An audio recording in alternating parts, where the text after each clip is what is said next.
This is the Venture Capital Fast Lane.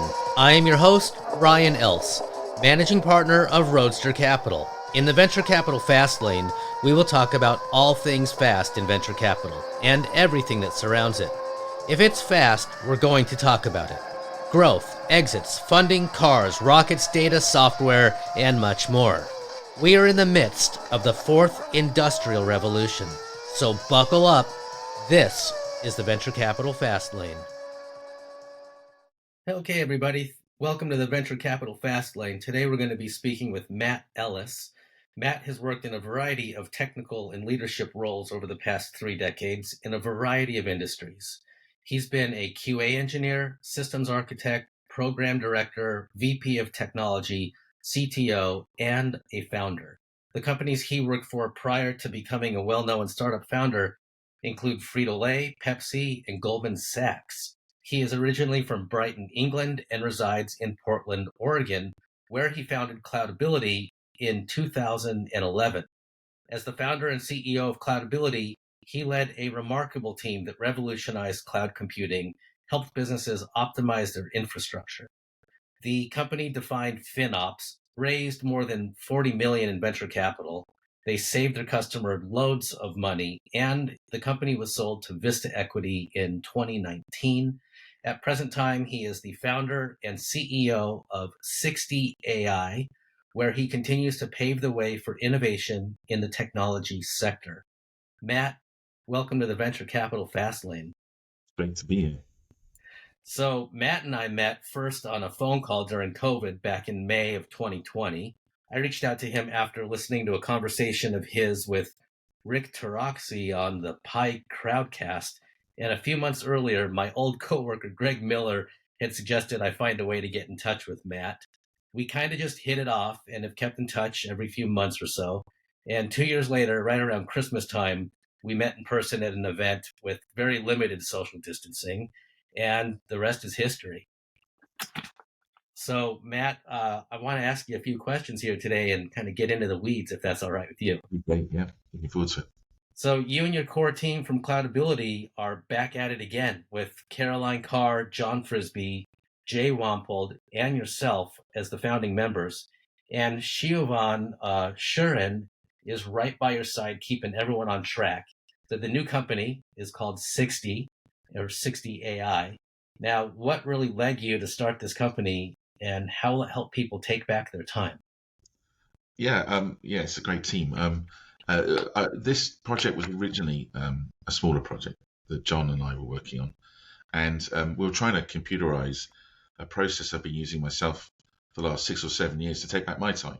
I'm a real time miser. I think time is the most valuable thing in the world. You can't make more of it. So with Siobhan and I, we've been working on a whole bunch of things around my day. So I wake up and my inbox is empty-ish because emails have been filed out the way, and I've got an agenda for the day, sometimes for the week. I look at my day, I look at my spaces, and then every meeting I go to, I've got a briefing. I read the briefing. It reminds me like what's been going on since the last time you and I met. And then we have the meeting, and then at the end of the meeting, I take a note of what I've promised to do, what they've promised to do, what problems they've faced, this kind of thing, with a follow-up note. And I dictate it into an audio file, and Siobhan puts it into a draft email and puts the to-dos everywhere. And at the end of the day, I get a report on all the meetings I've not followed up on and all the to-dos I promised to do that I've not done. And we were looking to computerize that. We thought it would be a good project to do. And COVID was around and all the chaos of that and other things. And it wasn't our first focus. And then AI came along. And John and I have been working together on and off for 20 years, always in big data and always in looking at patterns of data. So to us, the AI wasn't quite so stunningly original. It was just a great implementation, but it allowed us at scale to do a whole bunch of things that would turn this little project into something we think everybody in the world who's busy should use. And so a busy person, my wife is a busy person. She's got a very busy job. She's not paid for it, but we have 3 children, and she has a busy social life, and she has her own projects to do. She has 60,000 emails in her inbox. There are lots of people who've never filed an email, and they're struggling to stay on top of of the world. The computers are just throwing messages at them all the time. They're going from one event to the other. It's a real effort to stay on top of a modern lifestyle. And what's making it worse is all of our tools are designed to be used more. So when you're a product manager at Facebook or LinkedIn or Microsoft or Google, you don't get rewarded when your tool makes people use the system less. You get rewarded when your tool makes people use the system more. A really good example of this is Microsoft released something called Copilot, which is an AI tool to help you write more email. Because of course we can't write enough email. Let's write more email, okay?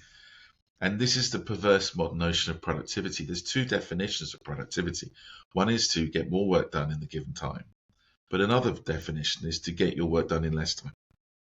The same amount of work done in less time. They both match productivity. And, in many areas of modern life, if you take, for example, reducing some of the barriers for women to come into the workplace, all it's done is double the price of a house, because now you need two incomes, all right? So it's not like any less work's getting done, we just work twice as hard to get it done. And every modern convenience, every modern tool in the workplace has just raised the standard. Like now we have to have clean clothes every day, and our house has to be spotless. And we really think there's an opportunity to reset that conversation a little bit, so that instead of doing more in the same time, we can get our work done in a bit less time. And then what's important, what do we really look back on in our life? It's these kind of relationships. The introduction, you talk about how we met, who we met through. When we're really old, we'll look back. We won't regret not having the latest iPhone or getting that TPS report in. We'll regret not having better relationships, deeper relationships. So we're not as overwhelmed in communications. We're overwhelmed in people. The Zooms and the Slacks, we're talking to a wider range of people than ever. And it's breaking our brains. Our brains are not designed to deal with more than a certain number of people. It's a guy called Dunbar who came up with these numbers that you have 5 close acquaintances and 150 people who you know and 1,500 people whose face you recognize. We've blown through those numbers. So when we've got these superficial connections, the appearance of connection, we don't ever get to sit down and spend 2 hours talking with someone like you and I have. And so our goal is to allow people to spend less time with their computers and more time with people. Yeah, because the world as we know it is a beautiful, cluttered mess. Yeah. Right. Yeah. So, especially for those of us with really busy schedules like your wife or yourself or me, and there's these social graphs that are cluttered. So if you've got a new way to look at it, or maybe take the swirls of media coming at you from all angles, some of it user generated within our network, and most of it coming, like you had said before we got on the show, from random sources. Yeah. More, email, robots and the like, text, LinkedIn, social media, cable, YouTube, a variety of apps. Can you really dig into how you and your team are using AI to really turn down that volume and remove those distractions while maybe highlighting the most relevant information from your network? Yeah, this is where AI can make such a difference. So if you think about social media, there's this concept called a graph, and it's just a posh word for that map you see with you at the center and the connections out to your buddies and then their connections to their buddies, right? And there are really 2 big tools that people use that have a graph. One is LinkedIn and the other one is Facebook, all right? So most people have got a LinkedIn account and there are connections to all these people. Now, there's a connection like I have with you where we talk regularly, and there's a connection to some guy who came to a dinner I hosted in Austin in 2012. And he calls me out of the blue on LinkedIn. He goes, "Hey, can I have help with this?" And I'm like, "Who the hell are you? I can't remember you." Right. So the problem with that graph is that we've got the connections, but we've got no information about the strength of connections. And then there are people I know that you know, like Greg, my neighbor, who maybe I didn't know you know them, all right? There are other people like Greg that you know that I should meet, but we don't know who they are yet. And AI can help understand the strength of the connection, and it can help understand the next order of connections that we should be making, all right? So let's just say next week you're going to Beverly Hills, or maybe next week I'm going to Beverly Hills, right? Is there someone you know there who I should have coffee with to improve my network or help me with a specific problem? Or I'm going to a trade show. How many of your contacts are going to that trade show? Or even I'm on a plane. Is there someone on the plane that's a friend of a friend, right? So there's an ability to dig through that in a privacy sensitive way where humans are involved, but it takes the computer to figure that out. And if you look at the second type of graph, which is Facebook does have information about the strength of connections, right? So it knows who's into who and what interests you have, but it's completely monetized by adverts. So instead of using that data to improve your network, they use it to improve their advertising revenues. And you've seen the impacts of that, okay? Yes. Right? So there's two examples of two very successful social graph businesses, neither one of which do really anything for the end user. In both cases, the end user is the product, not the customer. LinkedIn's revenue comes from salespeople and recruiters. Facebook's revenue comes from advertisers. What would a graph look like that's for the end user? That's what we're trying to do. And the AI allows us a much more fuzzy view of relationships, of potential relationships, and to learn new ones. So, for example, if we make an introduction on 60 for me going to Beverly Hills through you, we know if I connect with that person. We know if we continue to connect. Imagine if in a year I'm on their podcast, having spoken to them daily. So the computers can build models on how to make better friends, how to deepen and enrich our network, and also to limit them. Because under Dunbar's number, I don't need 300 friends. I need 30 friends. All right. So who are the 30 people that I should stay in touch with? Who are the people in that group who I'm kind of losing touch with because I'm a bit busy? So the AI can be really helpful to the end user if it's applied in the right way. We think it's time for a business that serves the end user and not turns the end user into the product being served up. So I'd like to. That's really interesting from that perspective to look at it, because you bring up some really interesting points about how Facebook and LinkedIn are their products for those companies. They're not really there to benefit you in the way that you think. Let me give you an You have example. this false Let me give you an sense example, right? of benefit. Facebook have got a list of birthdays, but you can only see 1 week out because they want you to log in 50 times a year and see 50 sets of ads. No user ever asked to log in to only see a week of birthdays, which is a silly example of how they've over-monetized their network. Yeah. So, hey, tell me a bit about Dunbar. You mentioned Dunbar, and I think some of us might be interested in learning just a little bit more, maybe high level. The high level is that as humans, we're designed to grow up in a village of about 10 families. In Anglo-Saxon terms, they called them hundreds because it was typically about 100 people. And lots of psychologists have done Dunbar, but lots of people don't work on this. That typically we can be good enough friends to work every day with up to about 150 people. And some really successful businesses, including two I work for, Goldman Sachs and Pepsi Cola, either intentionally or unintentionally organize their units so that you're never working with more than 150 people. At PepsiCo, we'd have plants that made potato chips, would process 50 tons of potatoes an hour. That was our biggest plant. And we sometimes have 8 or 12 of them next to each other because one plant took 147 people to run on a 24-hour shift, on 3 shifts of 8, right? And no one in any building knew each other other than the managers of those buildings. And it made for much more effective relationships because everyone in that building knew everybody else in that building. You might have to work with them every day, but you had relationships with them, right? And then there's this idea that you go down there, like you have 5 very close people who are close to you. You might notice this. I have 3 kids, and I tend to, if I spend a lot of time working with one person at work, I kind of start to lose touch with one of my 3 kids a little bit. It's like they get pushed out of that inner circle of 5. And so there's just various levels, and it goes up to about 1,500 people whose faces you'll remember. And things like Salesforce are designed to help salespeople break through these numbers and come back into conversations and work with a bigger set. I think people who are good at sales generally work in bigger numbers, and people who are like good at, building code generally work with smaller numbers.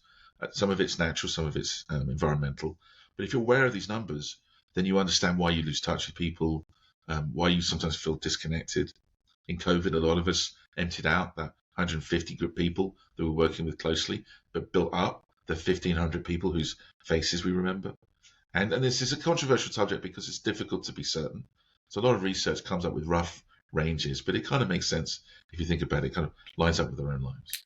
Yeah, I think that makes a lot of sense. I mean, when I kind of look into my own life and how things work, that seems about right. I mean, although Yeah. I'm good at recognizing faces. I gotta say, it's one of my key character traits. I can spot a face from a mile away. I thought I had that superpower, and then I was in Vietnam in 2007, And a guy who tried to hire me 10 years earlier called out my name in the lobby. He happened to be there too, from Florida, Pete Smith. And I just didn't recognize his face. And this is not some random colleague. This is a colleague who left Pepsi, went to another firm, and we were talking about going to work with him in Florida. And so that was the first time and that's my mind.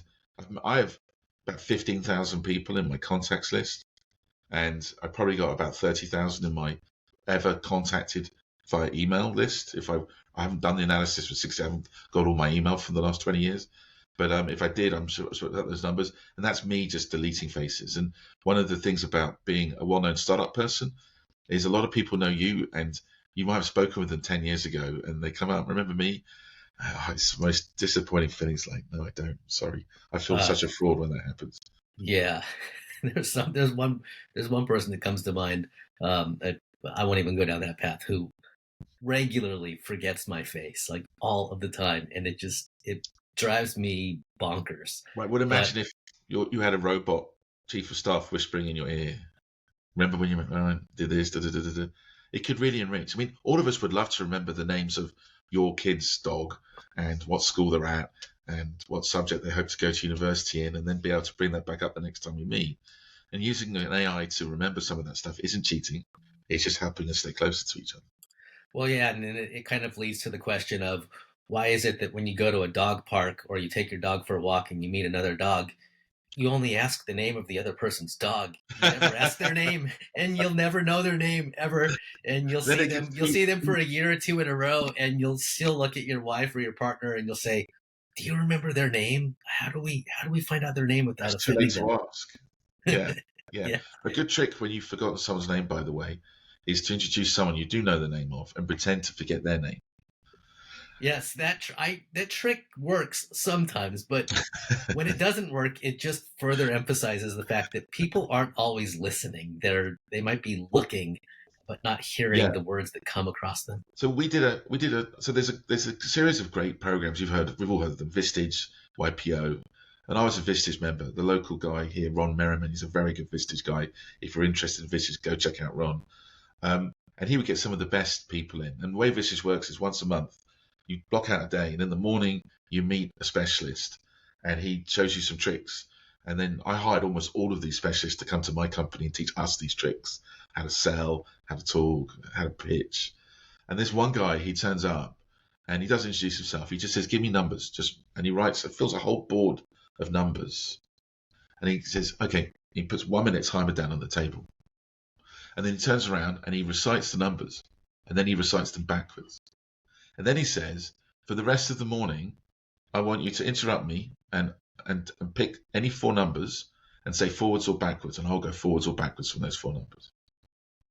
And he bloody did. He went and did it. We were like, right? Wow. And he taught us how to remember names, right? And he said 50% of it is to care, is to find people interesting. And you can practice on the people who help you. The baristas, the flight attendants, the check-in person, right? And I try and do this all the time. And so that was a Thursday. And the next day I flew to Hawaii for one night to make my status. It was the end of the year I was trying to get to status. And I flew on Alaska, and this attendant, whose name Lisa Lynn, she wouldn't give me my dinner without the tray. I had a laptop, and I was a busy guy. And so I said, stuff, I don't want my dinner. But she said it was FAA regulations, and I was mad at her. I'm like, I fly all the time. No, everyone gives me my dinner without the tray. We had one of those arguments you have with the attendant. And I land, and Melvin was the guy at Enterprise who rented me my car. And Megan was the woman who checked me in. And the next day, I had lunch at the noodle place, and Laura was the waitress. I had lovely dinner outside, seafood. Billy was our waiter. And then I brought the car back, and Melvin was surprised to see me, but not half as surprised as Lisa Lynn when I got on the plane and remembered her name. And she said to me, and she said something I've never had from an attendant before, because these arguments, they're a bit silly. She said, I'm sorry, I looked it up and it's not a rule. And she paddled me all the way back to Portland, right? And most of those people, you have a special intimacy with them. It's weird. I think I checked into the Westin late at night. I must have been the first person that day to say Megan's name back to her. Never seen her again. Don't know her. But I was probably the first person that day who noticed her as another human. Yeah, that's one It really thing that I learned a long time ago is when you do meet someone and they tell you their name, it's very helpful to in remembering that person's name to immediately repeat it. well, studies show that if you hear the name in the first 10 seconds, you're more likely to forget it than remember it. Yeah. So the first thing we say is, "Hi, I'm blah," and your brain's not ready to receive it, right? So I'll often say to people, "Can you tell me your name again, just so I heard it right?" Even if it's the first 30 seconds, it dramatically improves it, right? But it's tough. And one of the things that makes it tough is modern life. We're meeting a lot more people. We used to live in a village, and if you're lucky, you got to go to capital city once, maybe to go, some big event or something. But we're not really designed for this hyper-connected world. Yeah, no, Um, because there is a new definition or a new approach to building connections. We used to run around and hand out business cards all the time. We don't do that anymore so much. We why do do we give a other card things. out? Because people forget you otherwise. I Yeah. mean, that's even, I mean, I just got back from Korea, and I gave out 60 cards, 70 cards in a few days. I've had like 4 people write me, you know, 55 of them probably never remember me again. And no shade on them. It's just, you know, that's why we gave out cards, was to have us remember it. So, Yeah. there's a big space here. I think people are also craving to be more human. We kind of feel more like a cog in what's that thing in the Matrix, those little A cog in pods. the wheel. Yeah, Oh, like those pods in Matrix. Like we don't want something that. I joke that the computer's already taken over my life. They tell me where to go and what to do, and my to-do list tells me if the computer's moving things around, I'll never notice I because watched I watched Alien the other night. Have yeah, you remember that yeah, movie? I love that movie. 1979 is when Yeah, that movie came out. yeah, I don't remember when I first watched it, but it couldn't have been 1979. I was too young. But it must have been right around 82, 85 when yeah, I saw it for the first time. But I watched it last night, and like you see the pods of all the little aliens early in the movie before the first one comes on board. yeah, And then when that little guy pops up through his stomach, it looks up. He's got the Jaws teeth that yeah, Jaws in the Bond films has. yeah, Do you recognize that? I was shocked. I shook my head and like I'm going to bed. This is just too much for me. It's too late. yeah. Aliens, the number two was, I think, even more entertaining. The funny thing on Aliens 2 was Sigourney Weaver is a well-known proponent of gun controls. And she said there are more guns in that movie than you'll ever see in Rambo. They used a lot of guns in Aliens. It's Yeah, ironic. they had some big guns. I Yeah, mean, usually when I think of her holding just a massive sized the gun that could only BFG. be Yeah, lifted up if you were in like zero gravity. All right, so 60 is a pretty interesting tool. Let me ask you a wild question, and you just yeah. give me your off the cuff answer. If I wanted to ask 60 to connect me to someone in my network who could get me in touch with like Taylor Swift or Paul McCartney, could it do it? No, and we don't tend to do it that way. But this is how you would do it if you wanted to use it that way. All right. How would I do it? So Taylor Swift. You want to talk to Taylor Swift? Maybe you've got a business pitch for her or something, right? You ask you'd ask our tool, who do I know that knows Taylor Swift well? Okay. And so the trick is not the connection well, but the connection knows her well, right? So, and the system will go, we know there are 3 people in the network who we think are quite close to Taylor. They meet with her regularly, they write her regularly, or they have written her regularly, right? Would you like an intro? And this is part of the game of 60. This is the way we make money, is you get a certain number of introductions. You get free introductions if you enable other people, but basically you pay for extra introductions. And so what will happen is you will build a special 60 brief. So in 60, a brief is the thing that we put in our footer, we put in our meetings, we send to people before a meeting so they can get ready to meet us. And we ask them to send briefs back because meetings with briefs are more effective. But you can make a custom brief where you might not reveal your name, you might not reveal more data. It's just like a kind of specialized thing you want them to read. I'm this guy, I'm doing these projects, right? And then 60 will send it to these intermediaries. You will not know who those intermediaries are. The intermediaries receive the request. This is how we preserve privacy. They may not like Taylor. They may think that they might not like you talking to Taylor. They may be talking to Taylor about a job, and they're surprised that the computer goes, "You know Taylor, all right?" So they can ignore it. They can block you from further introductions or tailor from being introduced to. But if they pass it on, then they write a brief about why. And all these briefs are written by our AI, by the way, so that you answer some questions and the AI writes the text. But then you proofread it, you can edit it, and that goes on to Taylor, and she can decide whether to accept the connection. And this is how a social graph should work. That we know how well people know each other, but we control the data that we see. It's our data, so we decide what gets sent back, how we let people see who we know. And then the person who connects to Taylor, if she takes your call, if you then meet her and you start talking to her a lot more, will get more points for a stronger introduction that works than one that doesn't. Okay, so this brief, the brief is a really great tool. I mean, I've read over yours, and I've created my own, but yours and mine, they really give you they give whoever's reading it a bird's eye view of what makes you tick. Yeah. So, what have been some of the more interesting use cases so far when reviewing briefs that maybe you've seen? Well, I think it's easier to talk. We don't like to talk about briefs because they're talking about people's data. So we're very much privacy sensitive and user centric. But the AIs also write emails to stay in touch with people. And a good way of doing this is to remember someone's birthday. Not the only way we do it, but and the AI has written some really funny emails about birthdays. Okay. So, dear Frank, February 26th. Do you know you share your birthday with Genghis Khan, George Washington, and Ellen? Have a good one. Dear Nicole, August 28th. We couldn't find anyone famous who shares a birthday with you except the guy who invented Twister. Don't get out of shape about it. Have a good one. The computer made a joke about the fact that there's no one else other than this guy Twister, and Twister. It's incredible that an AI could write this. And then sometimes when we pipe all of our messages before we show them to a user, we never send an email out without the user testing it first. It just goes in your drafts folder, right? But sometimes the computers have these things called hallucinations, where they hit the wrong end of the stick. Okay, and so for me, my birthday said, do you know on this day, Terry Schiavo, on this day in 2005, Terry Schiavo won her battle to turn off her life support machine and die. You're like, happy birthday! What the hell, right? Wow, what the hell? I haven't heard that name in a long time. Yeah, and so this is when you find out there's a whole corner of the internet where a group of well-meaning people are very deeply convinced that it was God's will that Terry was going to die, and as soon as she turned off the machine, she went straight to him. And the computer doesn't judge that; it just goes, "Oh, that's something else interesting." So we feed these messages from one AI to another. We send the other AI push back on any filter on any controversial, sensitive topics. So there's no jokes about things that might make people offense, stuff like this, right?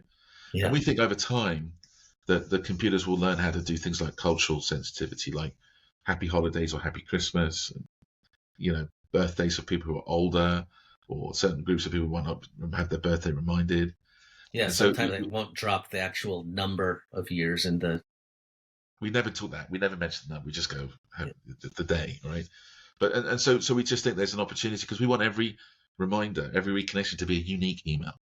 We don't want you ever to get the same email twice from someone, from one 60 user, another 60 user. So imagine 2 60 users both writing you a birthday reconnection.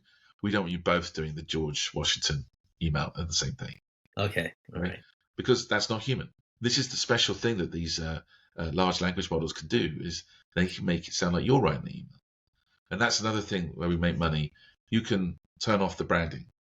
So you can make it, if you pay a monthly subscription, you can make it so that the emails we write don't have, please forgive us, this email was written by an AI at the bottom. There's no branding in there. And now, you can use this to make it a bit closer.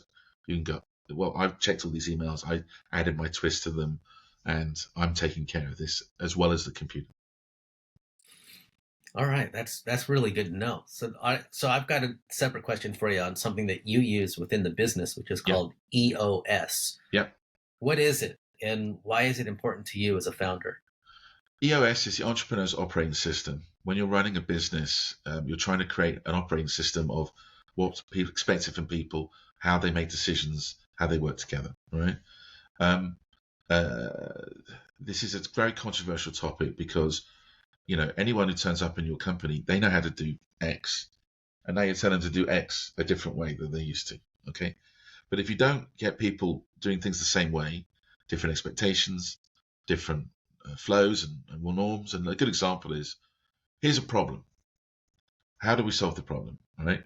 Well, we decide how important it is. We decide how much time to spend on it, what success looks like, and that's a subjective thing. Some people, problems are scary, and all they want to talk about problems, and other people, scary problems are inconvenient. All they want to do is bury them and not talk about them. So, as a CEO, you're the kind of conductor of the band. We're trying to make a common understanding of how we do this as a group. And EOS is a bunch of productivity and business school geeks who basically read everything in HBR and all the self-help books and put together what they think is a viable set of strategies and processes to do things. And it works really well. First of all, it's been developed by people much smarter than you or I in workflow productivity. Secondly, it's been developed over many years. You can hire consultants to come and bring it to your business. There's a real bonus in it not being the CEO's way. Because if you're trying to make your kids eat their vegetables, you can, instead of saying, I'm being an ass and I should eat my vegetables, you go, these vegetables are stinky. So when you're the CEO bringing in processes and trying to make people work a certain way, if they don't want to work that way, they go, that's a dumb way. Whereas if you just go from the beginning, we EOS, if you don't like EOS, don't work here. And if I'm doing it wrong as a CEO, people can say to me, Matt, that's not how EOS works. Then it's just a really good way of getting a whole bunch of people to work together. At the heart of it, you limit the ratio of time spent talking about problems to time spent fixing them, so that we don't spend all of our time talking about problems. And you make it very clear at which weekly, monthly, quarterly, annually meeting, we call them pulses, that people will raise certain types of issues. So if you think that our strategy is fundamentally, there's a different strategy, bring that up at one of the quarterly pulses. And if you've won enough traction, maybe we'll talk about it at the annual one. But don't bring it up in the weekly meeting, okay? But if this whole area is on fire, talk about it on Monday at the weekly, what we call a level 10 meeting. We score all management meetings and try and get as close to 10 out of 10. And any meeting that's an 8 or lower, we create an issue to go, well, what was wrong with that meeting? Because we're trying to just create a system for it. And basically, most people have 1 or 2 meetings a week to decide what to do, and then they get on with their work. And it creates real flow. So it's not typically used in smaller companies of less than 30 people. And our consultant, Bart Lorang, he's another successful CEO who's had exits, built companies, raised money. And he's used EOS for much longer than I have. And he's made it his specialty to go for early stage startups, particularly funded ones around the country. He's got a very busy life helping people. And so with him, we've been adapting the EOS process to work for first 3 people, and right now 7 people startups, so that we can grow into it. It's much easier to start with it and never be anything else than to get to 30 or 40 people and bring it in. Yeah, I would think so. I've met Bart a couple times. He's a really nice guy. Yeah, And there is a really good team of these EOS implementers around the country. Right. Yeah. There's thousands of them, and it makes it much more scalable. As you grow to tens and hundreds of employees, to throw them some books and put them through a training course, and 90 days later they're kind of in the system. And if they've done it before, they don't even need that. So you're based here in Portland, Oregon. I am too. Yep. What is it from your perspective that draws or attracts founders like yourself to Portland? It's an interesting question, and it's one that's in flux right now, isn't it? Because the quality of life here is under debate. Primarily, and this was confirmed by the Wall Street Journal last month, this is the most capital efficient place to do a startup in the country. So it's got the best combination of costs. And when you're an early stage startup, boy, that really matters. Okay. So being able to, pay less and do more with the money and local vendors and things is really helpful. It's also appealing, when I talk to people in bigger cities about coming to work for us, and I did this at Cloudability too, you show them a list of houses from MLS and you sort it by cost. And the cheapest, nastiest house in the city is 1/10 of the price of the cheapest, nastiest house in their city. And suddenly the opportunity of buying and owning a home, and particularly if you think about starting a family. And Portland is interesting. In 1970, the voters voted down a big road program, and the city was desperate to kind of replace that investment with something else. They set out on a plan to attract more middle-aged people, not middle class, middle-aged. The city was hollowing out only very young, very old. People in the middle were going elsewhere to work. So a lot of the improvements they made were about attracting those people. And for us, you might be finishing 5 or 10 years of life experience in your job in the Valley or in New York.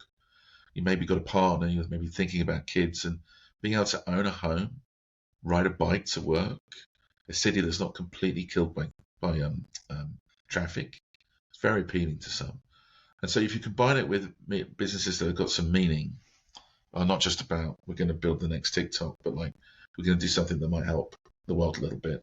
I think you can get some. I think you can be competitive now in some cases with the Google money trail. Yeah, And I we think you had some can. people cloudy like that. They tell me we can earn double, triple at Google. You know that, Matt.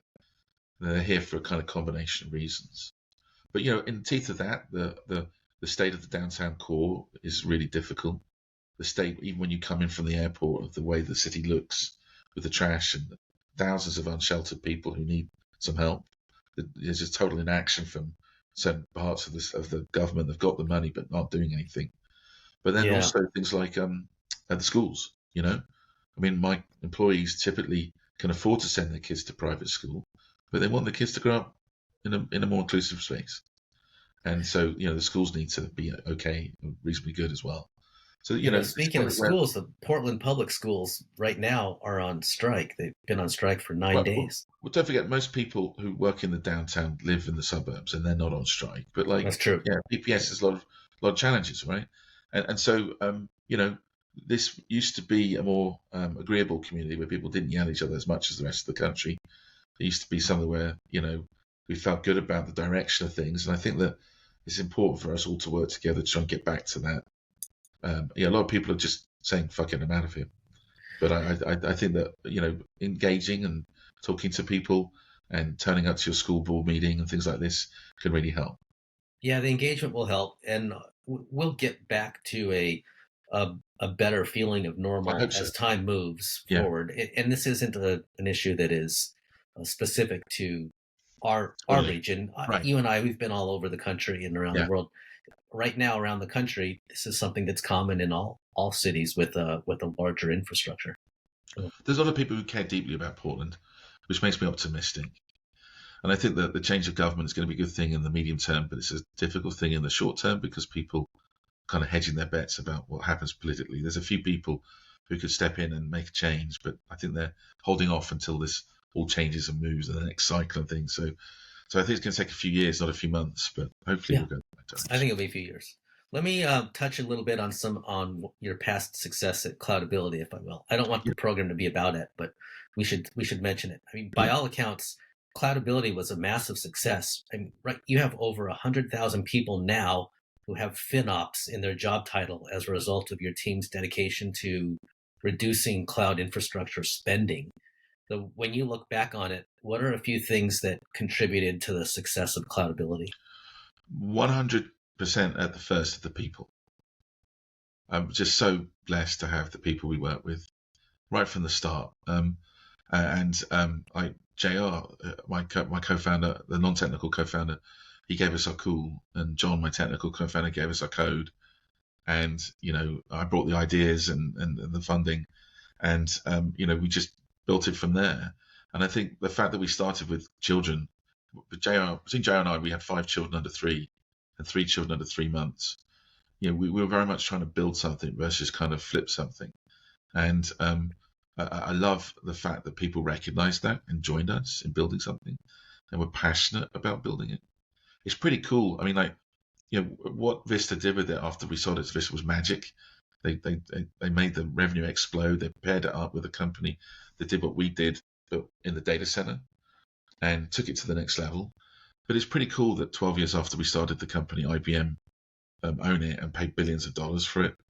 As a startup, that's just cool. I think that's a win column.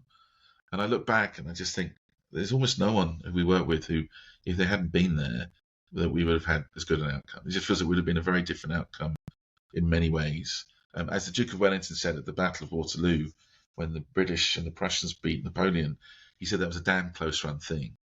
And what he meant was everyone gave 100%, 120%. And if it wasn't for the fact that everything went right and everyone went hard, it wouldn't have been a win. And it did feel like that. And I'm told by mentors that that's what team means. Team isn't when you get to tell everyone what to do. Team is when everyone's essential and everyone played their part. So, of Yeah. course, you look back and you know there's things you could do better. Our culture was to focus on errors and try and not repeat them. But it was a wonderful group of people. And we're still in touch today. There's a Slack we have with a couple of hundred people on it. And we get together for drinks every so often. And there's a community of Cloudies and watch them go off and do their startups and their businesses has been fascinating. So really the people front and center. Secondly, we had a lot of support from the community and from our investors. Our investors were very, very, very supportive, and not just in public by more investments, but in private about any issues we were facing and sharing their own journeys. The community felt like they were banned for us the whole time. There was just a really good vibe around the company. And some companies, they get caught in the mores of they're bad and we're going to shake our fists at them and not like them. And we felt like we had the opposite of that. It felt great, particularly on a down day, to have someone go, "Oh, you weren't there," and just all the people around us, the families, the community, the local community, and everyone helped us was just amazing. So it's people all the way. Yeah, it is people, isn't it? And I think a lot of those past experiences and wins and learnings help you be more successful the next time you go out and do something like raise money, which you've been doing. And Yeah, there's been a lot of talk around dry powder amongst investors right now. It's a yeah, real thing, yeah. but you managed to raise 3 million in seed not too long ago. I mean, how did you do it? And was I any help? Can you be honest? You were great help. Yeah, in many ways. And by the way, one of the things that really helps in any fundraising is a good story, and a story gets better in the retelling. And so having people like you who I respect and who are knowledgeable, just sit and listen. Even if you said nothing, it makes me think through the pitch to get it right, the business plan, the strategy. And so we rely on people, investors like you, who've got a deep network and a deep experience, particularly to pick out, well, that doesn't make any sense. There's a gap there. That number doesn't look right. So that was great. I'll be honest. We raised money from people who weren't with us before. Our lead investor, I'd known the principal there for 15 years, and we'd done business several times before, and they knew what they're investing in. We started raising money the day of the bank run, and so it was hard. There are a couple of other firms in town that raised money last summer, and they're all people with track records and a good reputation. I think it's tough right now to raise a seed round if you're a first-time CEO team who've not done it before and not worked at a really well-known startup. And that's changing. It's shifting back to normal again. But, I've never been through a bank run before. It was quite exceptional. So tell me about real quickly National Take Back Your Time Day. I saw that was a couple days ago. It's a new thing for 60. Yeah. So is there a routine that you adhere to when starting your day or Yeah. managing your calendar? Take Back Your Time Day is to help us remember that managing your time is a mentality. So it's like a judo move. You can be like this and you move to that, and now you're balanced differently in your day. So just by being conscious about how your day is being taken up and reclaiming in your head, some of that time can really help. And one example is short meetings, short-term meetings. We're not talking about half the length. Just take 5 or 10 minutes off the end of them. So instead of it being a 30-minute meeting, it's a 25-minute meeting. Instead of being a 60-minute meeting, it's a 50 or a 45-minute meeting. And if you practice this, it allows you to do two things. It allows you to take a minute after the end of a meeting and absorb the notes and consider what happened. And it allows you to prepare for the next meeting, because we're going meeting to meeting to meeting nowadays. So rather than rushing into the next meeting and just forgetting what happened in the last meeting, that's a good example of where, just by setting expectations that we're going to finish this meeting, well, first of all, you can start by finishing meetings on time. That would be a big help, right? But secondly, it would be, to try and finish them a little earlier. So we've all got time to kind of absorb, take a second, and then go into the next meeting. And that's one example. All right. So my final question for you here before we end our show is, what comes to mind when you think of going fast? And it can be anything. um, I'm not a big car nerd, but for a friend's 40th, I rented him an Aston Martin. And we rented it from somewhere up in Beaverton, and we drove it down 217 to his house to surprise him. Oh my God, that car was fun. It felt so cool. Everyone was looking at it. It made a beautiful noise. And it's the first time in my life I got it where people spend ridiculous amounts of money on ridiculous cars that are totally impractical. And it just put a huge smile on our face. My son was with me, and he loved it. He had it for the weekend. He took his wife out to dinner, and it made for a great 40. COVID meant that he couldn't go to Las Vegas, so I got him the car instead. So That sounds like a lot of fun. Well, yeah, you're a good friend. All right. So that'll do it for us. Thank you, Matt, for driving in the fast lane. Until next time, I'm your host, Ryan Ellis, and this is the Venture Capital Fast Lane. thanks for having me.